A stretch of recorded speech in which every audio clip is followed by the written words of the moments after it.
Hello everyone, welcome to Life by Design. This is your host, Dr. Alex Tam. Every single week we come on to give you the best speakers who have ultimately designed their life and want to share their story on how you can design your life as well. We have a very, very special guest, one of my best friends, Dr. David Landry.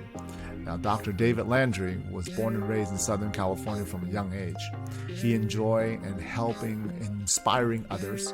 In high school, he already decided that he wanted to be a chiropractor. He soon attended college, and in 2009, he went and relocated to Minnesota to obtain his postgraduate degree in chiropractic from Northwestern Health Science University. Shortly after graduating, Dr. Landry ended up in South America in the country of Peru and practiced for 3 years. And this is also where he learned and speaks currently fluent Spanish. Now, Dr. Landry, on top of picking up the culture and Spanish, he's also been on TV in Peru as well. In just under 10 months of living there, he spoke Spanish fluently. Now, during the time that he was in Peru, he also educated the whole community on chiropractic. He has since worked for other people here in the US, but the most impressive thing is over the last couple of years, he has built an amazing, very successful chiropractic clinic in Riverside, California. He is married with 3 phenomenal children, and today he's going to come on the show and share on how he has designed his life. Welcome to Life by Design. Hey, Dr. Landry, welcome to the Life by Design podcast here. How's your day going so far? Oh, it's amazing. Every day is a blessing, man. So thank you for asking. How about yourself? It's been going great. Hey, just getting off the weekend with the family. Went to Mammoth Lakes, hung out there for nice. About 3 days. So Okay. it was good. It was Yes, good to see my sister, who was from your neck of the woods down in LA. Okay. Yeah. We did a lot of yard work this weekend. It was a family event between Robin and I. She helped me chop down a tree that was kind of annoying. So it was great. There you go. Hey, that's what family's all about. It's teamwork. Yeah, exactly. Yeah, it's teamwork. Man, It's exactly. teamwork. So, Dr. Landry, on this podcast, we love to talk about business, family, legacy, scaling, Tell me a little bit more about your business and how you got started. Okay.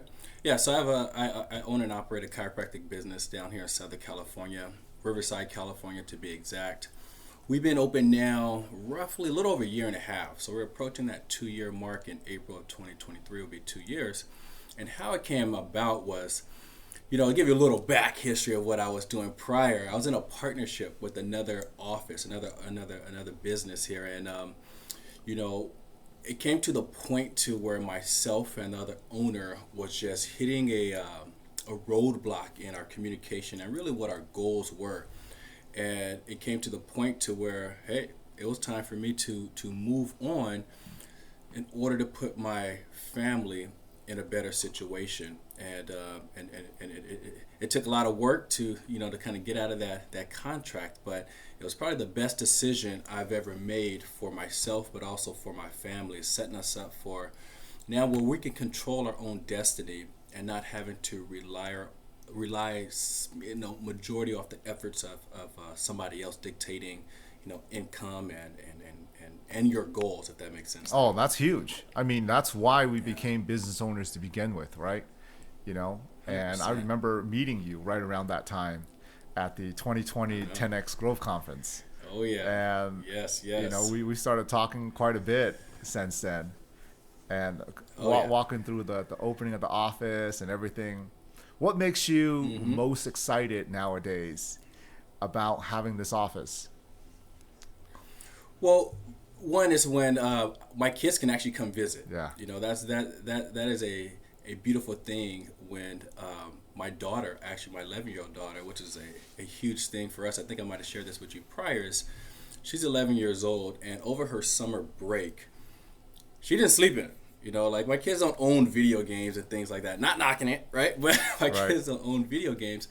So when I got up at 4:30 in the morning, hey, she came right to work with me, a few days out of the week, and Wow. started to shadow my office, started to help with patients. She was actually interacting with patients at 11 years old, and the purpose was to, hey, if she can build these communication skills early on, that's going to take her, even further in life. Because once you're able to communicate, it opens up so many avenues and so many doors for us.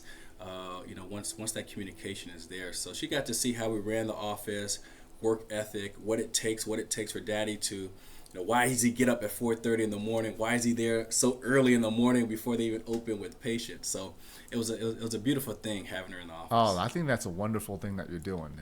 And because I feel like school doesn't teach our kids enough about what they need to learn about in life.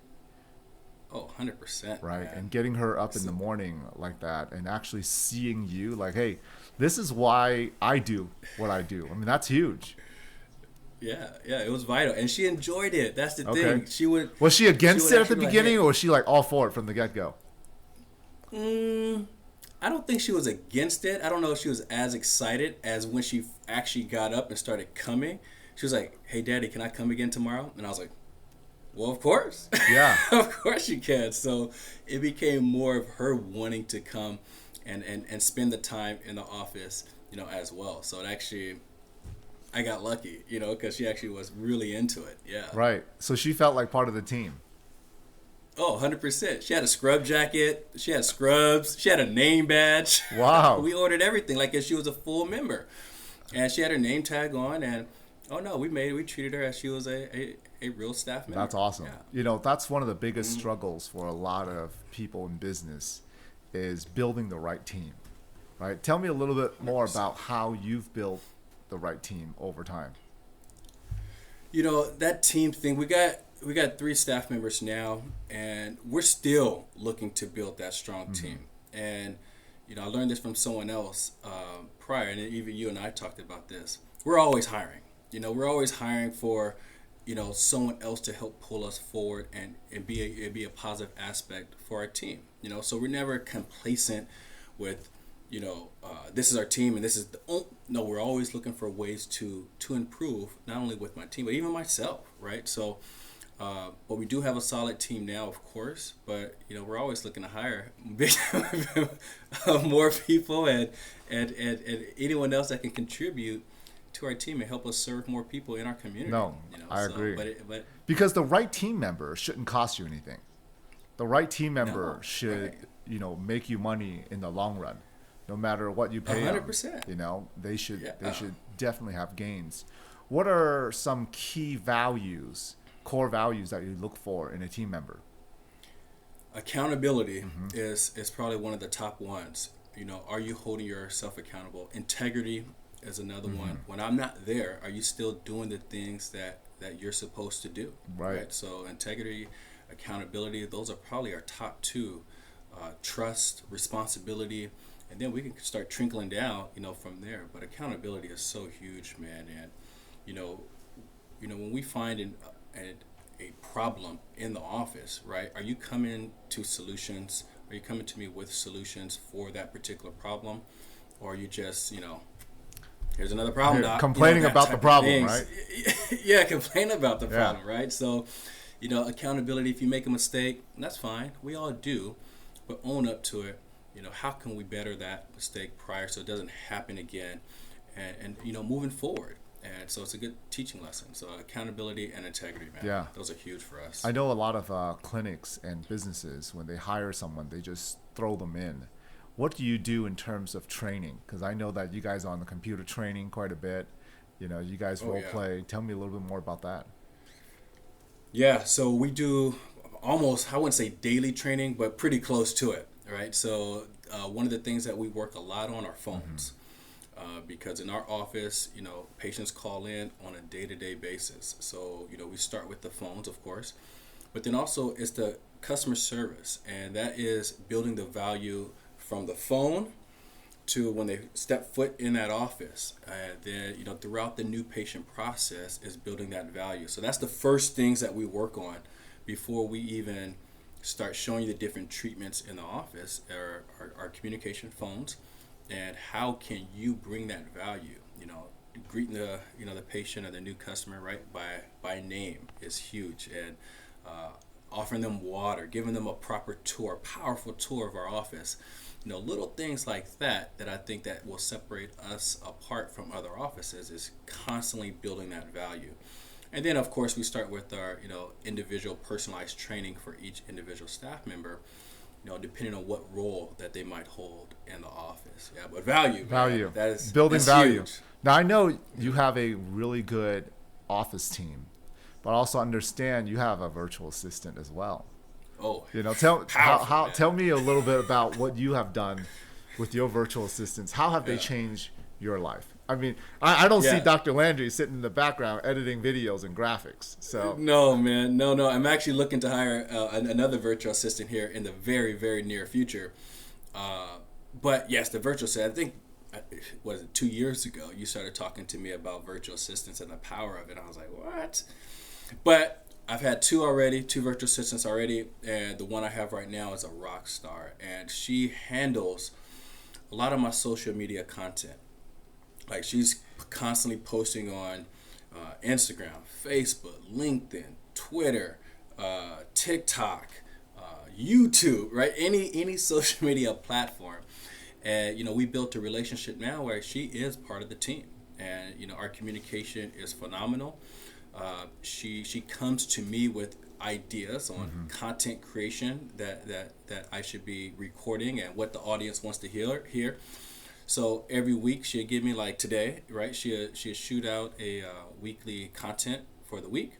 I'll look over it. I'm like, perfect, let's do that. Or we make adjustments. But then also we make adjustments on the fly, man. So if something comes to my mind on a Wednesday, I'm like, you know what? I want to record a video. Take out my camera, record a video. I shoot it to her, and she edit it within an hour. Not even an hour some days. Some days it's very quickly. She's pretty efficient now. And then it's popped and it's uploaded on all of our social media platforms. So prior, when I first opened, to answer your question now, so did I said all that to answer your question? I used to sit back and try to learn editing. And I recorded video. I spent 2 hours on a Saturday trying to do an edit. And I'm like, this ain't for me, man. So hence I got the virtual assistant, and it clears up so much time from me that it gives me other opportunities to do other things. Yeah, you're no longer, because you got 3 kids, right? How old were they? 11? How old were the other ones? 11, 6, and 4. See, so 2 years ago, 6 and 4 would have been 4 and 2. They would have been climbing all over you while you were trying to edit that video. Oh, they were. Oh, for sure. And so I was like, this wasn't maximizing my time as much as it should. So I had to delegate that, and it's been phenomenal. And we're looking to hire our second one here in the very near future. That's awesome. Talking about family, tell me a little bit about how you incorporate. Sometimes people in business, when they design their life, they separate business and family. But I've also been told that, business is part of your life.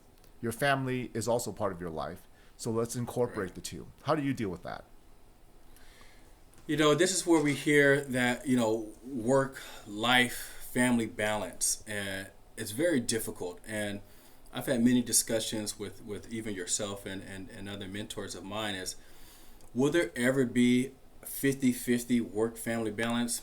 Probably not, right? Probably not. It's hard to have 50% business, 50% family, because I'm here a majority of the day, right? So, that alone already offsets if it's going to be 50 and 50, so. But I find that the key is when I'm with my family, be with my family, and in particular with my kids is, what we've learned, even my wife and I, we chatted about this many times, is when we're around the kids, we put the phones away. We do our best, right? And when it's Saturday and Sunday, when I'm getting emails and stuff, I try not to just jump right to it and respond right to it, right? Because when I'm with my kids and I'm with my wife, we want to maximize that time, and that's that present time consciousness. So, be with them when I'm with them, and then when it's work mode, man. But that's the best. That's what I found has worked great for us, is really just being more in tune with my kids and bringing them to the office, like we just chatted about. as well. And then they love that. They love coming to the office on a Saturday just to drop off something. You know, they're like, oh, we're going to Daddy's office. I'm going to Daddy's office. And it's like a new home, they like another home for them. Oh my goodness, they think it's like the most like exciting thing in the world. They think but it's things like that where, all right, if I got to run to the office real quick, let's get in the car. Let's all go. So they can run around for 20 minutes and hopefully not break nothing. But they run around for 20 minutes and they love it, man. So having them part of the business in some capacity is huge. Yeah. What do you do to take care of your health? You take care of the family. You take care of their business. How do you take care of you? Yeah, so there's a mental and physical aspect to this. You know, what I feel. The physical is, you know, the gym. Prior to opening up this office, you know, I was a huge gym rat. I don't know if you remember or not. I was a huge gym rat. Where then I fell off track, man. And it's so easy to do when you're so consumed in a particular goal. And my goal was to get this office up and running as fast as possible, hitting goals and targets. So, but the gym is so vital for my physical, but even my mental health, is that even if it's 2 or 3 days a week, right? I don't go 6 days a week anymore, but even 2 or 3 days a week is so powerful for this. Mm-hmm. You know, I do a lot of my planning for the week, or my goals are set while I'm in the gym. Wow. Right? Because I'm not distracted, and I'm processing things in my head. I'm like, man, I could do this better. And then, as far as the mental, outside of the gym, is, you know, reading, podcast. I do a lot of reading. I jump on all sorts of podcasts throughout the day when I'm driving, if I'm doing yard work, or even when I'm in the gym, right? I'm constantly putting that type of stuff in my head, you know, things that will pull me and my family forward. So absolutely. Yeah, the physical and the mental, man, those are huge. That is huge. You got to be physically fit and mentally fit, right? A lot of us break down not because we're not physically fit for the job, but it's that mental, you know. Some people can't take it. And it's not, having a business is not for everybody. No, it weighs on you at times. You know, when you're having a great week, oh man, everybody's smiling, right? Everybody's smiling, sending out texts, you know. But when it's that week where, you know, a staff member has to move on, or you have to let a staff member go, or, you know, a patient's those type of days are the ones where you got to still, you know, keep that smile and not get so caught up in a low day. You know what I mean? And that's a huge thing to learn. Absolutely. You know, it's not to get caught up on those days that aren't as pleasant. I remember there was a couple of days where you were like, oh man, this is like one of my stressful days ever. It's tough, man, because it's like it could be one little thing, and then it accumulates to the second little thing, and then before you know, by the end of the day, you're like, what just happened? Yeah. And then it turns, you know, and you just got to take a step back and realize, it's all right, man. Everybody's been through stuff like this, and it's not the end of the world. Yeah. And not get so caught up on the quote unquote low days, and really don't get too high on the high days, you know. Right. And that is one thing that is very difficult to learn. And I think all business owners, you know, try to learn this at some point, is to try to, you know, to stay consistent with your work ethic and, you know, your discipline and your training, and it'll pay off, bro. Absolutely. Now, as you design your life, you're not just working and busting your butt for no reason, right? How are you ultimately planning legacy-wise? You know, what do you do with the money that you earn? How do you invest it? I know we joined Jake and Gino right around the same time. How has your journey been? So it's been phenomenal, and you know, it's been another training that we've been going through as well with that, and that's learning, you know, the real estate aspect that we're moving towards as well. You know, that's something that my wife and I really enjoy, and that's something that we're now starting to do with our money, is investing in multifamily apartment complexes, right? And having our money works for us. It's nothing like busting your butt through the 9 to 5, right? And then having a lot of money in the bank, but then it just sits there. Right? So, you know, reinvesting that money not only in ourselves, but into our future, right? And earning passive income, allowing our money.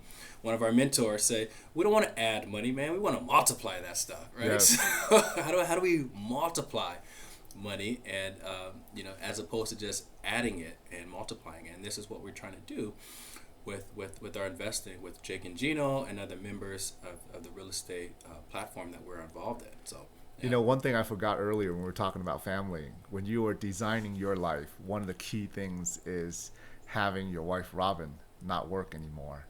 And that was a huge milestone that you guys hit this year. Tell me a little bit, how's that feel? Phenomenal. It was nerve-wracking. It took a lot of courage to do it, and it was just that uncertain. And once I realized, I'm like, man, I'm confident in what I do here. And she's better off spending that time with the kids. We have 3 kids, and all 3 go to 3 different schools at 3 different times, right? And so I don't know how you do it. So I don't. Yeah, you don't do it. You delegate it to her. Robin does it. She's your who, not the how. So she does it, and bless her heart, because that is a full-time job, and 7:45 one goes, 8:30, 9 a.m., and then 12, 1:50, and 3 p.m. So she was working from home, and due to the pandemic, and we realized, wow, this is gonna be tough. So we set that goal for her to be a stay-at-home mom before our school started, before our kids started school this school year here in 2022. Wow. We accomplished that in August. Yeah. Early August, she became a full-time stay-at-home mom, and she's helping us with our real estate more and helping us grow that aspect. And it's been a blessing. It was nerve-wracking, as you remember me probably texting. I'm like, man, I don't know, man. I gotta make this much her more. Last day was coming up. You're like, oh man. This is nerve-wracking because but it's all been working out. It's been a transition period for sure. These last couple of months, and probably into the end of the year, who knows? Right. But what we're getting more comfortable with it, and we are moving in that direction to where it's fully functional the way that we always desired it to be. Yes. And I'm glad we made that decision. I tell you that. Yes, I'm glad you did too. I mean, and thank you for that encouragement, man. That kick in the butt. Telling you, hey, it's okay. It's gonna be okay. Oh man, yeah. Because it was scary. I mean, I think she was scared too. Heck, I was scared when I first told Helen that, and that was 10 years ago. Yeah. So, and you're in a much better position than I was 10 years ago for her to take that leap. It's a leap of faith, but it's like once you've done it, then it's just, then it's good. You're going to feel relief. Next year, you'll look back at it and you'll be like, what was I freaking out about? Looking forward to that year, right? Man. And but we are looking forward to that time, and we know we made the right decision. It was the best decision, and we're definitely happy with that decision that we made, and we appreciate the encouragement from you and Helen. Always been a positive influence on our family as well. Absolutely. Now let's looking at how you've designed your life. Because there are a lot of young listeners out there as well. Mm-hmm. Who are just starting out, just right out of school. Think back to when you just got done with school, right? Maybe early, mid-20s. What's like one top advice? If you can give yourself one advice, what would it be to design your life? How would you do it? I would have surrounded myself with as many positive mentors as possible. When I graduated, I was still kind of hanging around, not necessarily the wrong crowd, but you want to get around people that pull you forward. So if you see yourself in 10 years from now or 15 years from now, and that's the life you want, you got to get around those people, man. And I would have done that sooner. It's to get around people like yourself, other mentors that we have, other colleagues that we know, be around that real estate earlier, even if I wasn't ready financially to invest, but start learning those things earlier on and being more involved with those groups, because the earlier you are involved with it and surrounding yourself with people that pull you forward and that encourage you. It's nothing like sharing your goals with someone, man, and they're like, you can't do that, Right. So I had a lot of those people earlier on, like, why would you want to do that? And sometimes family and friends are the worst. They definitely can be, right? So you got to even, be around more people like that, finding those people, whether it's through a meetup, some type of private Facebook group, whatever it might be, man. But I would definitely get around those people that pull you forward. Or even if it's someone just on YouTube, finding that YouTube mentor, which I think that's how it started with me, was finding that YouTube mentor, which is how that led me to you, right? Then led me to other people and those type of things. So finding that YouTube mentor or social media, and then piggybacking off of that. Yeah. That's awesome. That's awesome. Well, there you guys have it. Life by Design by Dr. Landry. He has designed quite a life for himself, and it took time, but it doesn't take. It has to take time and effort. You put a lot of work into it, and you should be really proud. And people watching this podcast, you have to know what it took for him to grow what he has grown to today. And for those of you out there who want to, make sure you watch the whole podcast, right? And also subscribe on future podcasts as well. Reach out to Dr. Landry. Dr. Landry, how can people reach out to you if they need some doctor advice, real estate, talk to you about life? I mean, maybe you're that mentor they want to reach out to. Sure. Yep. On Instagram or social media, we're on all platforms. Instagram is Optimal Performance Chiro, CHIRO, or Facebook, Optimal Performance Chiropractic.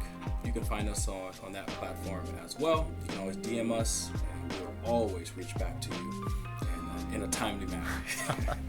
Awesome. Well, Dr. Landry, thank you for coming on to the show, Life by Design, and you've designed quite a life. Thank you so much. Thank you for having me, brother. I appreciate you. Absolutely. See you next time.